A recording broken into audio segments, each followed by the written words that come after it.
Hello? Am I here? I can't see myself. Can y'all see me? It says I'm live, but I don't look it.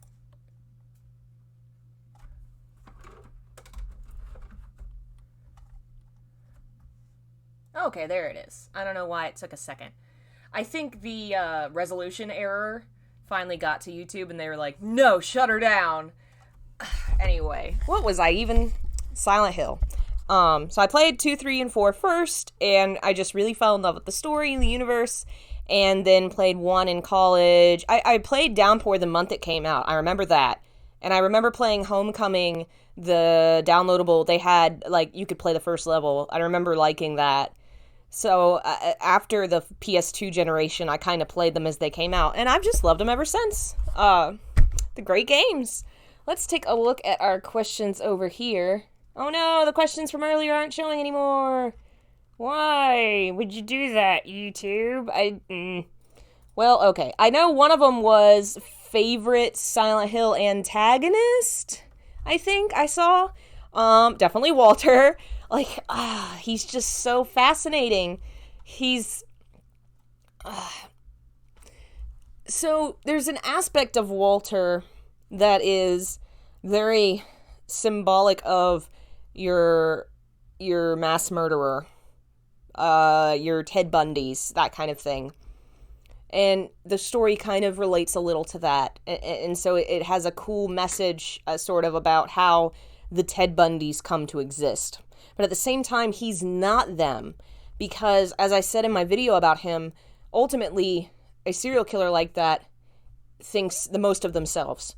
They would never do anything to purposefully harm themselves or kill themselves. They're too in love with themselves, too confident, too self-centered. And Walter isn't. He literally kills himself. There's this weird aspect where he represents that kind of character, but he isn't really that kind of character. And they even include in some of the background lore the fact that he's sort of being mind-controlled, or there's Voltiel is in his mind. And they never really clarify or go into detail about what that means, but it invites questions and theories about how that influences him and his actions. So he can... I just find him very sympathetic, very frightening, very interesting, and definitely my favorite of the bad guys, though they're all very good. Let's see. Have I ever heard of Pyramid Head? I sure have. Oh, yes. Let's see here. Can I go over symbolism in the Silent Hill comics or novels? I can. Well, the novels, I think, Silent Hill 2 novel is completely translated from English, I think, by fans. The first one's not, because I went looking for it when I was writing this, when the Silent Hill 1 book. I don't know about the other ones. So I could probably do the second one, and it has some cool extra stuff in there. Like, when Eddie dies, he sees dogs eating him, which I thought was fascinating. That just goes so to the core of his story. Like, all along, he's felt guilty. He just won't say it or acknowledge it. I do have all the comics. They are hit and miss. I actually did enjoy 1 or 2 of them, and some things they added to the mythos. Some of the art's pretty decent. But yeah, a lot of them are just kind of like... Did you play a Silent Hill? Like, they're iffy. You know, they're not fantastic. Let's see here.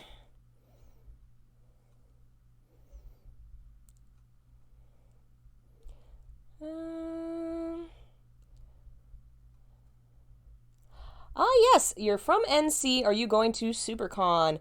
For sure. I actually forgot about SuperCon. When is SuperCon? Crap. There's actually gotten to be a bunch of different little conventions and events happening in North Carolina now when they didn't used to be. There's the Durham City Comic-Con, there's the Raleigh Comic-Con just happened, which was super fun. Animazement's next month, and I'm so excited. And then in the summer, there's one that's like an hour from my house. I don't remember when SuperCon is, but if I can and it's not far, I will probably be going.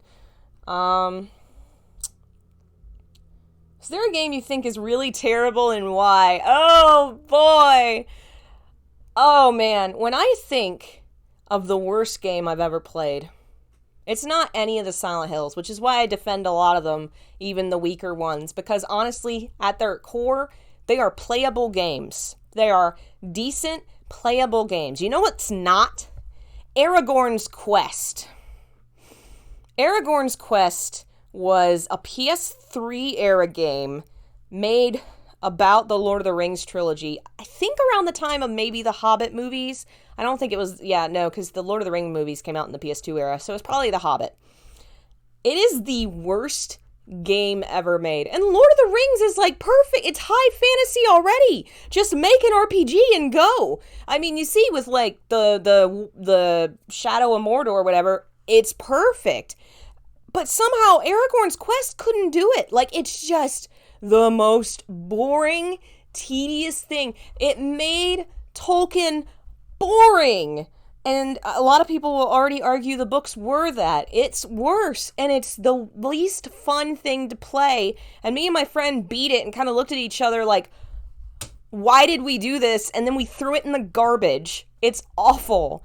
Do not play Aragorn's Quest. Oh, a game that I don't think is complete garbage, but really frustrates me, is Final Fantasy VII Dirge of Cerberus, which, it was hit and miss. It was kind of a shooter game, and didn't really have a lot of RPG elements, and it added a lot of kind of weird lore to Final Fantasy VII, which a lot of the extended universe games did. But the thing that frustrated me about it was I was looking forward the whole game. The main character is a guy named Vincent, and he can transform into this demon named Chaos, who has these cool wings. I was like, at least at one point we're going to become Chaos, and we're going to fly. And at the end of the game, you become Chaos, and you can't fly. You have wings, and you walk. You walk through the sky on, like, platforms and stuff to get to the final ending thing. And I was so mad. Oh, I'm still mad about that. Oh, man. All right, let's look back at the questions here. Let's see. Favorite protagonist is definitely Henry, which I'm really biased towards 4. I don't know. 4's gameplay is my least favorite, but the characters are my favorite of the series. I just really identified with Henry. He came across as very, sort of having a lot of the same issues that I did when I came to the game, and kind of still do, where you could tell he's very antisocial. He doesn't know how to deal with people. He doesn't know how to put himself out there, but he's at his heart very kind and wants to help people, and that just really resonated with me, where when I was playing this in like high school, early college, I didn't know how to deal with people. I didn't know how to make friends, so I felt like this awkward loner really resonated with me, so he's my favorite, for sure. Though I don't think there's a bad protagonist in the bunch. Let's see. Will I do theories on Silent Hills? It's hard. You can do, I think, some symbolism and exploration into PT and what PT was doing and some of the cool imagery it plays with. But honestly, PT is not very representative of what a Silent Hills would have been. It would be kind of like taking the Borley Haunted Mansion out of Silent Hill 3 and saying, okay, make theories about Silent Hill 3 with just this section. We don't know enough about we really don't know anything about what Silent Hills would have been, because that was literally just a teaser, and there's no way that the game would have entirely been designed the same way. It couldn't have been one rotating hallway. So these people that kind of, you see all these theories about, this is Silent Hills, this is what it would have been, now Silent Hills is Death Stranding. No, it's not. Silent Hills never came to be, so there's not really a way to talk about it. You can talk about what PT is doing, but it's very hard to use that to extrapolate into what Silent Hills would have been. Let me grab some water. Alright, let's see here. As far as studying the lore of Silent Hill, how do you go about it? A couple different ways. Playing the games a lot, or watching playthroughs of them. For my, I've been writing up the Silent Hill novel for the first game, and I just got frustrated trying to replay the game, so I went and watched my old LP, which is, so dated. Oh, man. But it helps me experiencing the medium is the best way to really put your head into thinking about it, you know? I take a lot of notes. I actually have... Here's my current stack of notes on things that I'm researching, including Silent Hill. So I play the games and I take a lot of notes on things I notice, things I think I need to check on, quotes I like, that kind of thing. And then I just kind of deep dive into research. Like for today, researching Samael for the Silent Hill 1 book. I knew the name, and I had some just general knowledge of it because I'm Christian, and that's a name that deals with, you know, that's there. And because it came up in the Incubus video or something. And then from there, I just went to my bookshelf here that I may try and show y'all later, and started looking up things like, here's the Dictionary of Mythology. So we'd go in here and we'd look up Samael and see what it says. And basically, I would try and see if there was any connections that made sense between this is what the word means, this is how Silent Hill uses it. Or this is what the image represents in symbolism, this is how it appears in the game. And you kind of try and tie those together and think, okay, what is this scene doing? What is it trying to say here? Why is it here? And it's clear with the Samael thing, it's a name that comes from Judaism, from the Kabbalah, where it was an emanation of evil in the Klipos. Basically, that means in Jewish mysticism, Samael represented evil and became known as the angel of death. Other cultures used it for the name of fallen angels. Christianity uses it for Satan. So it's evil. And so then Dahlia comes and says, this is the mark of Samael. She's saying the mark is evil. That's why that name is being used. So that's the sort of the step I go through to figure out the games. To all the games, really, not just Silent Hill. It's just easier for me to do Silent Hill because they're shorter games, and I've played them a lot. I'm working on a Final Fantasy X video, and it's going to be hard because it's so much longer. I'm going to be trying to get some footage of that maybe later this week. Let's see here.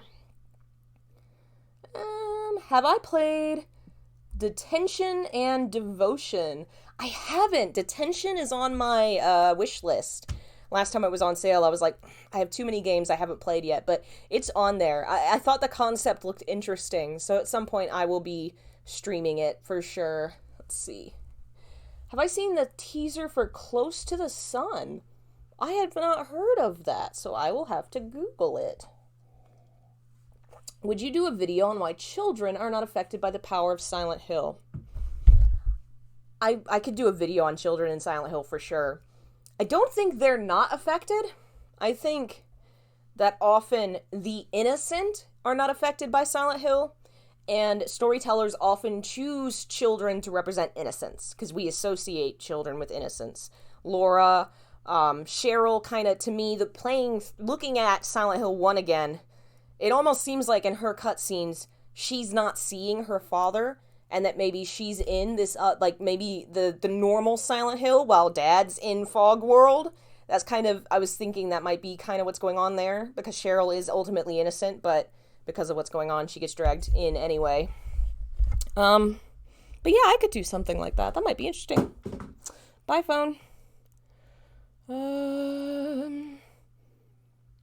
What are your feelings on Claudia Wolf and Father Vincent from Silent Hill? They are awesome. There's so much smart writing and storytelling going on in Silent Hill 3 that I think gets overlooked because the plot is very kind of campy, not goofy, but like, you know, she's pregnant with God. There's something that's very campy and unrealistic about that. But in its heart, Silent Hill 3 deals with a lot of realistic problems.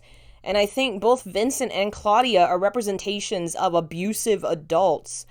And it's interesting that the way they're written and the way they're designed, how they come across, you know, Vincent ultimately means, he's not actively hurting us. He wants us to succeed, but he doesn't care if we're okay or if we live. Claudia, in some ways, cares about you, but is actively hurting you to achieve her goals. So it's a very interesting dichotomy that when I get around to finishing the Claudia video, I want to talk more about. I really do like them, and they work very well as foils for each other.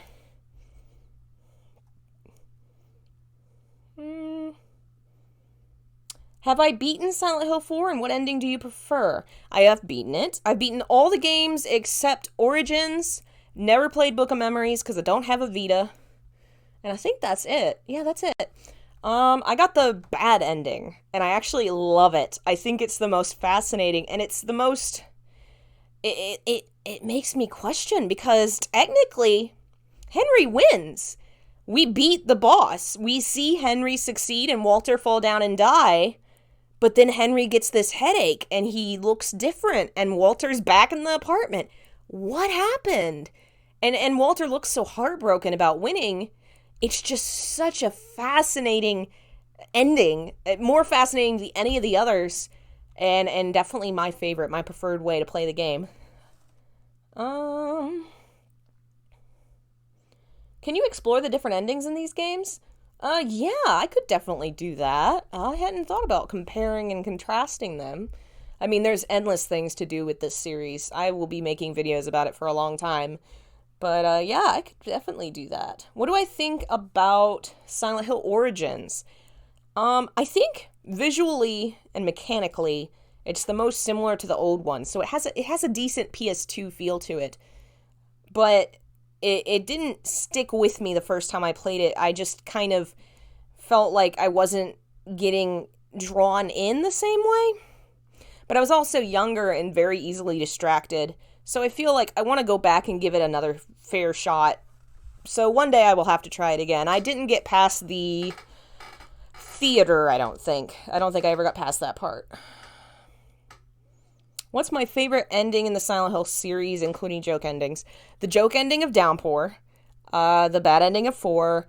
I like the bad ending of 3, honestly. I think that one's kind of sad and messed up, but both of the 3 endings are just amazing. The leave ending of 2. And I don't really think I have any Oh, bad ending of Homecoming. I like that one too. Let's see. Alright, okay.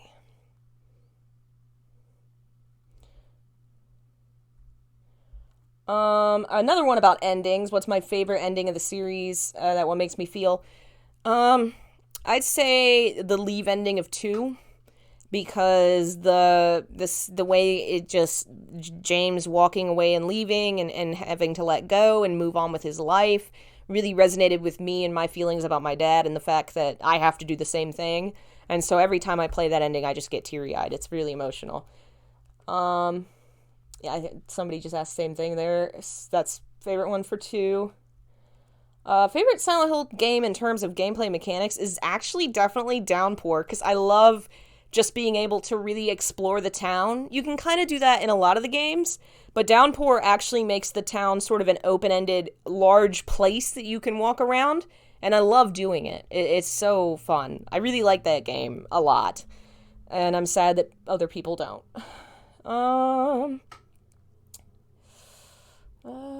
Do you think the Incubus is God in a different form, or do you think the Incubus is a different being altogether? I think it's a different being, solely because of what the name Incubus implies. Incubus is a creature that goes in your dreams and has sex with you, and that sex can lead to you being pregnant, and then you give birth to this creature. To me, that implies that means the Incubus is the thing that gets her pregnant with God, and we somehow intervened and ended that so that it wasn't able to complete that task. So no, I don't think Incubus is God. I think it was what was being used to create God.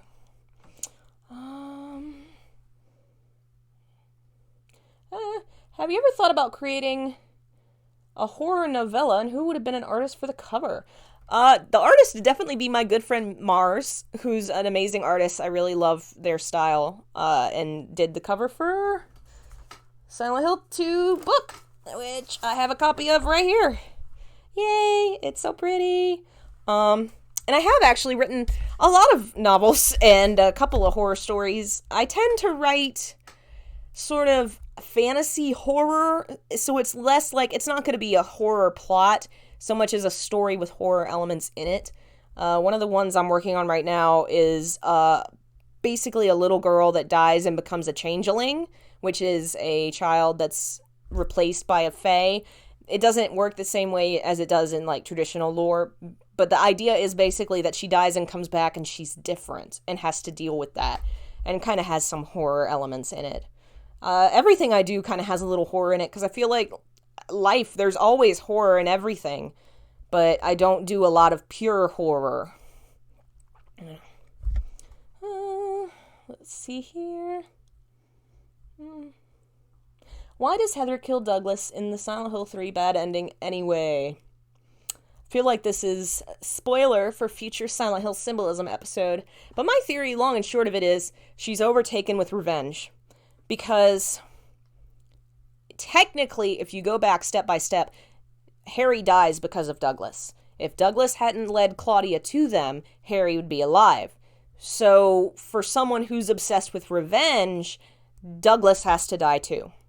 And ultimately, I think that's what that ending represents. She couldn't let Harry's death go, so she kills Douglas too.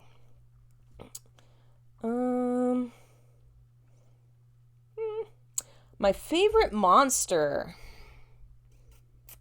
I like the big bads. Not necessarily because they're Pyramid Head or they're the boogeyman. I like the concept of the big monster that you have to face because it's part of you, because it's there for a reason. And I really like connecting them to the lore of Silent Hill. I enjoy the big guy in each of the games.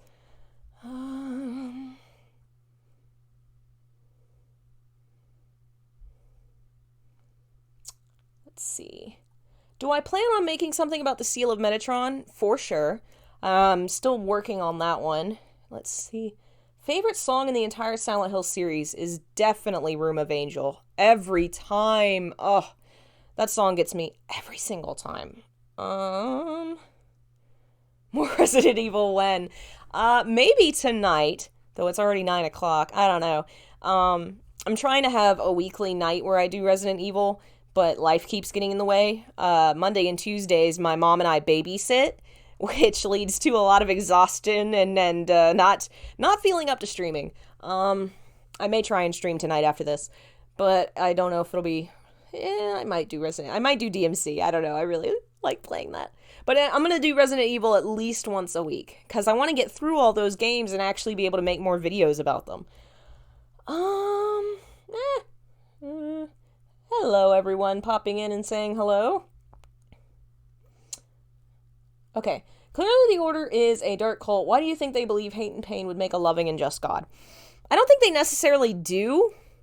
Because, like, with the characters like Dahlia, it's very clear that she kind of knows what's going on and is lying and manipulating. She wants to birth God, but I don't know if that's so much... I think it was for power and recognition, because she says at one point, my daughter will be, there's an aspect of it that's very possessive, like, my daughter, I did this. So it's not so much because of her faith, I don't think. I think most of the cult, at least the higher powers, which is true of a lot of freaking cults, they know the real deal, and they're in it for the power and the glory and what have you. And the lower folks, I think that's the message that they're taught to control them. Because in a twisted way, it makes sense. You could swallow that as an explanation for why Silent Hill the way it is.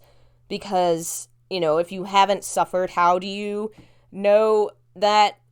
How can you be a good person? It kind of reminds me, I was reading about the Fae last night, the fairies of Ireland, the Fae folk, the gentle folk, and there was a story about how you could be a human, be immortal, and then the Fae might take you over with them to the other side, whether you want to or not, either way. But by taking you over there, you would change and you would become one of the Fae. The downside was... you would no longer have an immortal soul, because what was the way it was said? A soul must feel sorrow. And the Fae have no sorrow, no sadness. They're eternally happy. Everything's glorious. So they don't have souls, because they don't feel sorrow. I think that's kind of the idea behind the cult, is that unless you can feel sadness and no pain, how can you be a good person? Because you can't empathize with people. Let's see. I have not seen any videos from the Metatron channel. I guess he does weapons and armor. Interesting. I do follow, I don't remember the guy's name, but he makes, like, realistic video game swords. Those are pretty cool. He's done, like, I think he's done Pyramid Head, Kingdom Hearts, Keyblades, a bunch of different stuff that are really, really neat. Will I be doing videos on the Silent Hill soundtracks? I've talked about it with a friend of mine, because I feel like I would need his expertise, because he is a musician, in a way that I am not. He has actual musical training and musical theory, whereas I just kind of like, I don't know the theory. And I think it would be a lot more useful to have him with me to talk about why certain songs work the way they do or such and such.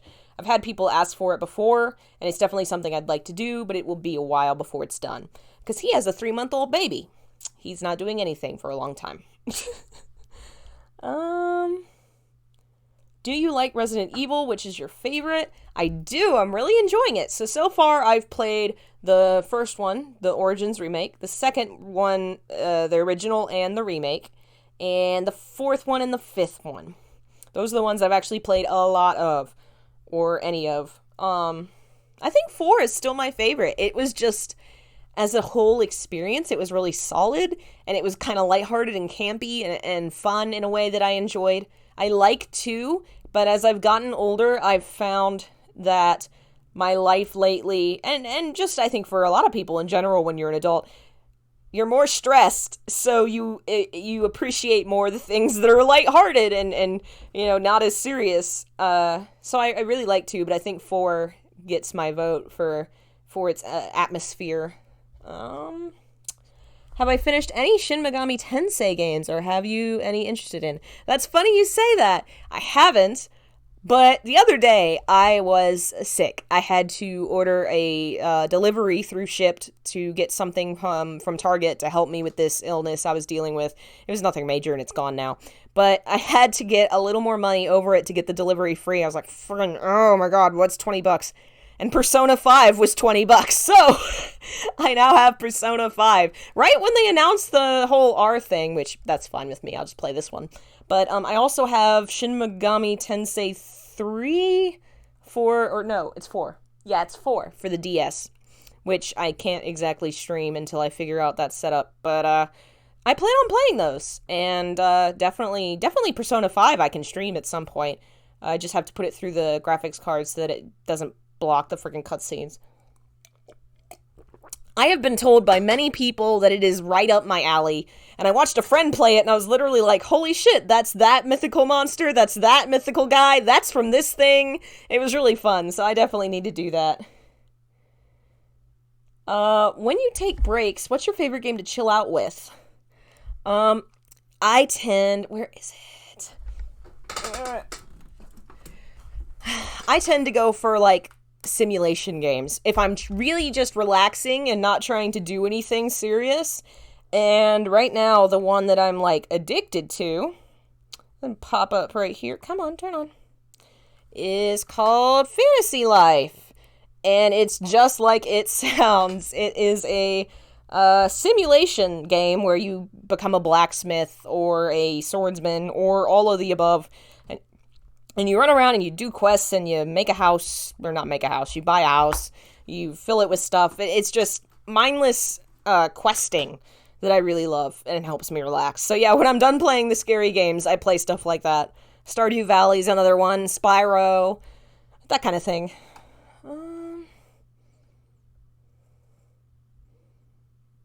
How much do you hate Dark Souls? I don't hate Dark Souls. I'm just not... It's not my thing, and I do think the lore and stuff would be pretty interesting, and I have Bloodborne for freaking fan demand. I had to buy it again, because I bought it a while back, because I thought the world was interesting, and then I played it, and I about threw it out a window. Like, I was just so done. It's not my style of game.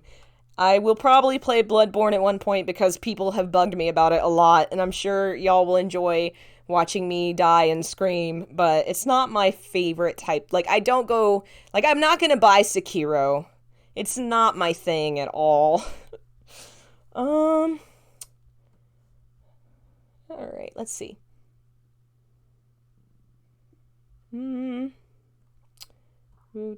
Have I ever played Clock Tower 3? Heck yeah, I have it on my shelf over there. It's the only Clock Tower game I've played, and I love it. I played it all the way through. I think it has some weaknesses that it's not my favorite horror game of all time, but at the same time, I think it has some strengths. I still can't really tell you what the plot was, because it was kind of bonkers, but you time travel to fight murdering ghosts, and then you are a magical girl? I'm not really sure, but it was fun. I liked it. I haven't played Rule of Rose. I played the other one. I've played Haunting Ground because a fan sent me a copy to borrow, which was amazing. But no, I haven't played Rule of Rose. One day I will own all those frickin' rare games. I have not heard about Charlie the Legend. I will have to look that up. I have not played Sunless Sea. I don't know. I don't think that's much my style either. I have played Evil Within. That is a game I streamed a couple times. It's in the horror streams playlist. I haven't finished it. I need to get back to it. Oh man, it's been so long. I need to get back to it. But yeah, I have not finished that one. I haven't heard of Trapped. Let's see here. Have I played Fatal Frame? I haven't yet. I bought the first Fatal... Well, no, actually, I'm lying. I played Fatal Frame 2. Mars and I found it on a trip out of town at Walmart for $10. And it was not even like... This was way past PS2 era. We were like on the PS4 or something when we found this. And it was the only copy. It was the weirdest thing. But I don't own it anymore. I bought the first one very recently, and am excited to try that. I also got, on that trip, we took a trip, and we brought a bunch of stuff to trade in to MuseStore, and I ended up finding and getting Obscure 2, Fatal Frame, Shadow of Destiny, and Siren. So I'm very excited about that. Yes, somebody said Folklore. I love Folklore. It's so underappreciated. That is my freaking one of my favorite games. I was actually thinking tonight, I was like, I could play Folklore for the stream, because I've been studying up on so much Celtic myth. It was just on my mind. I love that game. I will definitely play that on a stream at one point. Let's see here. Does my book have a permalink? Do I still have that? Part of the reason I did... Nope, that's not the link. And I completely forgot to mention it, because I'm an idiot. GamingMuse.net. Okay, I don't know why it made it red. But, there is a website now. A website exists, thegamingmuse.net, and it has a link to a online store. I think there's only like 5 or 6 things there right now. The book is there, so in the future, if you want to buy the book, you can buy the Silent Hill 2 book at any time. $6 shipping in the U.S., $35 outside of the U.S., and hardback or paperback, either way. The ebook's available there, I think. I'll have to I don't think I put it up there. I'll have to look. And also a book of poems I wrote a while back.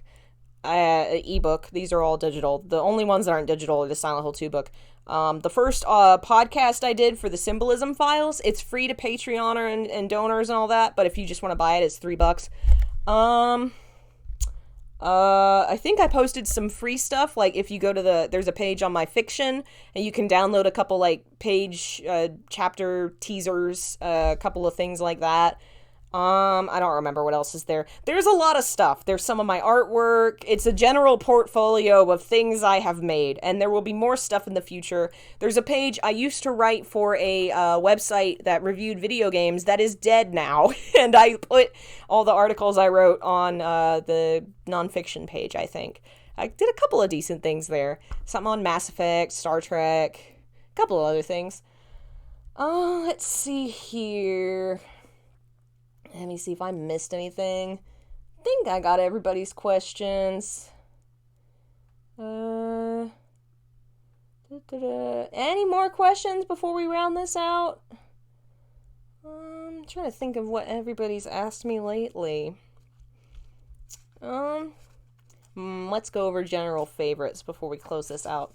Favorite movies: Jurassic Park, The Lord of the Rings trilogy, extended edition, Hercules from Disney, and I think that's probably my top threes. I love those. I watch a lot of anime too, but like as far as movies go, that's my favorite. I listen to a lot of podcasts. I love the Adventure Zone, the McElroy brothers. Everything they do is gold. If you've never listened to them, they're very fun and very funny. The Adventure Zone is their D&D podcast. They also do My Brother and Me, which is just the three of them being brothers, which I delight in because I don't have close relationships with my siblings, so I live vicariously through them. I watch a lot of paranormal TV and murder TV, like Forensic Files, Unsolved Mysteries, that kind of thing. I love Forensic Files. I watch Forensic Files as comedy, which is a weird thing to say, but it's true. Because the people who made this show don't understand the things they're saying, and they don't realize how ridiculous and funny they sound. They literally recorded a man for their TV show about murder in a suit, a full suit, riding a skateboard to his office. It was Wilmington, so of course he was riding a skateboard, but like, how do you not think that looks ridiculous and people are gonna laugh about it? There was an episode where a woman was murdered on a beach, and down the beach there was a man sitting in his car, and they come up and they go, "Hey buddy, why are you sitting in your car on the beach in the middle of the night with a knife?" And he's like, "Oh, this is my pepperoni knife. I brought it in case I wanted to eat some pepperoni." That wasn't a lie. Turns out that man was not the killer. And there was literally just a dude sitting, again, I think this was in North Carolina. Oh, that's bad. He was just sitting on the beach in the middle of the night with a knife in case he wanted to eat his pepperoni. You should watch the Forensic Files. If you can kind of get, like, there's definitely some downer stuff in there and some blood and gore. But, man, some of those episodes are funny. Oh, it's ridiculous. Oh, man. Ugh. Check the questions one more time. But, right, I think, let me see. You're going to put Esperanza on there too? I haven't done anything with it that we have. I was thinking I might try sketching it out myself, but I need to learn more with, I'm pretty good at drawing on paper and at painting, but I haven't got as much experience with Photoshop, so I need to work on my Photoshop skills. I actually was thinking about maybe picking up a book or something on it. Okay, let's see. Have you ever watched Dexter? I tried, but I couldn't really get into it. I don't know. It just didn't really match my mood, I guess. I watched Hannibal. I liked that show a lot. And I also, this is not the same thing, but it was one of my favorite TV shows was Psych. I love that show. It's so great. Oh, that's my kind of humor right there. Oh, man. Manga. I was reading Pet Shop of Horrors. I've been reading that. It's so amazing. I've been reading the Percy Jackson series. I got to go to the Percy Jackson musical, which is a crazy thing to say. And it was really cool. And it kind of reignited my love for that series. The characters in the books the main characters are ADD, which for me growing up was like, oh yeah, man, that's awesome. Heroes that have ADD. So I really liked that. Have you played Street Fighter? I have. I played Street Fighter 4 a lot. I mean, a lot. Fighting games aren't really my thing, and generally, if I do get into one, it's because it has a pretty cool universe. I played a lot of, Soul Calibur 3 growing up. That's probably my main one that I played a lot of. And then Marvel vs. Capcom 3, Soul Calibur 4, those are the ones I played the most of. And then, of course, Smash Brothers. I had, I don't remember what the old one was, the one with Mewtwo in it. And then now I have the new one, Ultimate. But fighting games, I don't tend to enjoy as much. I tend to lose interest pretty quick. But, yeah, they can be pretty fun. Thank you, Doc Bravo, for buying my book. It's exciting. Oh, I'm sorry you just hopped in. We're kind of winding down, but I can keep going a little if y'all want to keep chatting and streaming. I can show you, let me see if I can move. Let's move the image away. Alright, so now we should be back on my screen. Ta-da! Here's the book! Can you see it past my... You probably can't. My face is probably in the way. I'm an idiot. Where's the... Alright, how do I... Where's my face? This is my face. Put my face down. Nope, I was wrong. That's the... Put that in front. There we go! The book! Ta-da! This is the next one. Let me... Go away. I don't need you. Steam. Go away, Steam. I need to... there it goes. Let's zoom out. Yay! It is currently about 20,000 words, 80 pages. I'm super excited. I'm really liking this one a lot better. Like, I feel like the layout's going to be better on this one, because now that I've actually seen how it looks, I know, you know, what it's going to do, and I think it's going to turn out better this time. Let's see. Have I played Drakengard? I have not. I vaguely know what that is.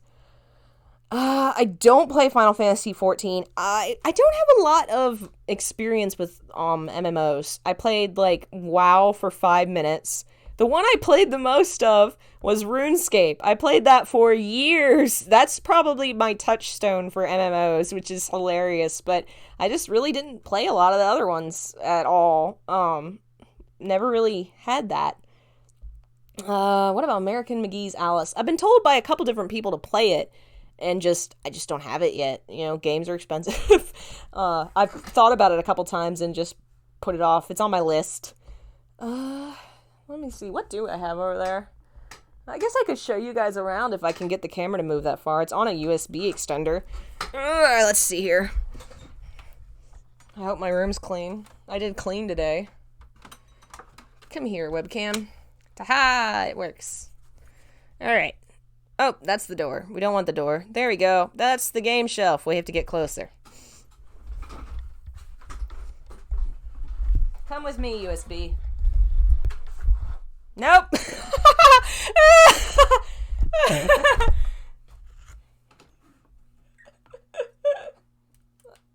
Does it pop back on? Come on. Come on, USB. Oh, no. Is it just going to be frozen now? Because it came unplugged? Dang it! So much for that idea. It got caught on my side table. Oh, man. So now you can't even see me. Crap. Let me see if I can... If I move it, if it does anything. Nope, it's just done for. Okay, so I guess we're gonna call the stream. Oh, well. I'll answer the last couple questions that have come up. My favorite character to cosplay is Yuna. I do not watch Game of Thrones. It's not really my thing. If I had a battle theme, it would be the final battle theme, Hopes and Dreams from Undertale. I love that. It's amazing. Alright, I'm going to call it there, and I might do this again maybe once every couple weeks or something, depending on how many questions or whatever I get. I may try and stream a little bit, but thanks for joining me, and thanks for the questions, and I will see you guys around. Bye!